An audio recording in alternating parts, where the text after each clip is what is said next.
Wow! Hello mga inahan! Ngayong umaga nga, may event sa Ate Kay sa school ngayon at kailangan kong gumising ng maga. Siyempre, magpapakananay na naman tayo. Charot. Kahit paminsan-minsan lang, hindi puro na lang tayo content at reels.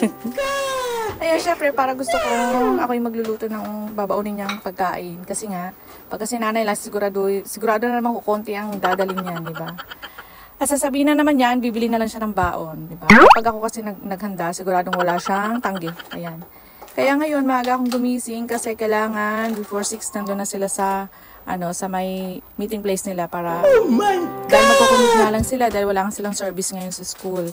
Kaya yan, syempre, kailangan kong gumising ng 3:30 yan. Kasi simple lang naman yung lulutuin ko at ihanda ko para sa kanya. Pero kasi kailangan niya rin mag-almusal para syempre kung anong oras man sila magla-lunch, 'di ba? Eh meron ng karga yung kanyang tiyan at hindi siya malipasan ng luto. Ayan nga, dami ko pang anik-anik na ginawa dyan. Hindi ko alam bakit di pa ako nag-start magluto. Pero nagpe-prepare na po ako dyan. Naghanap lang ako na kakailanganin ko sa pagluluto. Ayan, syempre, kailangan. Kaya pala din ako gumising ng maaga dahil nga isa pang yan ay mabagal po akong magkikilos. Ayan. Kaya yun, dahil pag nagising sa atin, mabagal din kumilos siya, no, di ba? At least, di ba, tapos na ako sa nire-ready kong pagkain para sa kanya. So, yun lang, di ba, mga inahan. At syempre, after ko pala magluto, pag nag-almusal sa atin, tsaka ako na magpe-prepare para ihatid siya. At syempre, sa bagal ko nga magkikilos, ay tinatansya ko na po ang oras dyan. At iniisip ko yung paghahatiran kong lugar sa kanya. Dahil maliban nga sa, hindi naman first time, pero ngayon lang ulit yung magdodrive ako ng medyo mandilim pa yung paligid. Yan. Medyo kabado. First time. Diba? Kasi nga, iba talaga pag nagdadrive ka sa yung kita mo yung paligid mo, diba? Sa gabi kasi, pag madilim yung paligid, diba? Wala ka ibang nakikita kundi yung dinadaanan mo lang o yung natutukan ng ilaw, diba? Kasi pag umaga, syempre, nakikita mo pa yung ibang kapaligiran. Basta, ayun, mas okay talaga yung magdadrive ka ng maga or nakikita mo na yung paligid. Ayun lang, shinare ko lang. Ayun nga, hindi ko alam bakit ang bagal ko dito. Para akong nagdadasal pa rito. Hindi, ewan ko ba. Basta, bagal ko talaga magkikilos mga inahan. Kaya talagang inagahan ko talaga yung gising ko dyan. O, diba? Nagpe-prepare naman na ako dyan. Kaya naghihiwa-hiwa siguro ako dyan ng mga sibu-sibuyas, ganon.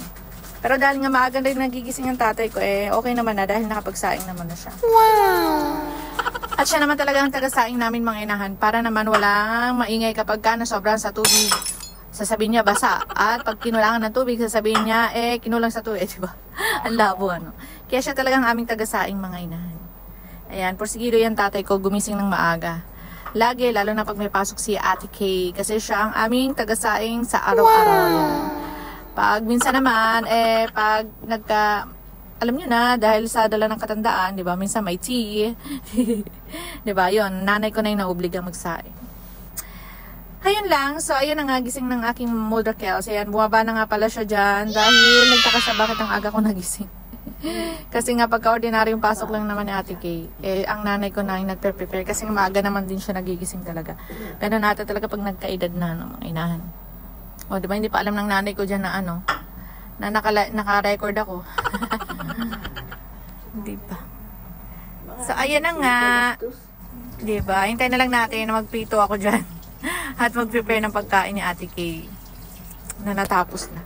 Diba? Ganyan ang kalab ng aking nanay at tatay. Hanggang ngayon tinutulungan pa rin nila ako. Diba? Sana. Kaya happy lang, diba? Minsan may kasama talaga sa buhay mga, alam mo yan, hindi nagkakaunawaan. Nagdrama bigla, no? Alam nyo naman mga inahan, kailangan paabaan itong pag-voice over ko hanggang matapos nga itong video na ito. Kaya kung ano naman ang pinagsasabi ko dito. Ayan, syempre, sinasabi ko lang na maswerte pa rin ako. Maswerte ako sa nanay tatay, diba? Kasi nakasupport pa rin sila hanggang ngayon, pati sa mga anak ko, tumutulong pa rin sila sa akin. Diba? Hindi mo na masyadong nagdadrama dito mga inahan. Sinasabi ko lang kung gaano kaswerte sa aking nanay at tatay. Wow. Yun nga. Dahil wala nga rin ako sigurong kapatid, kaya gano'n, nakasupport pa rin sila hanggang ngayon. Ayun, yun lamang. At sana, syempre, lagi lang silang malakas at masaya. Masaya na ba? Charot. Syempre, di naman maiwasan yung mga lalo ng mga financial problem, di ba? Kasama sa buhay mo. Wala naman siguro laging, Christmas ang feeling. Charot. So, yun lamang. Thank you for watching.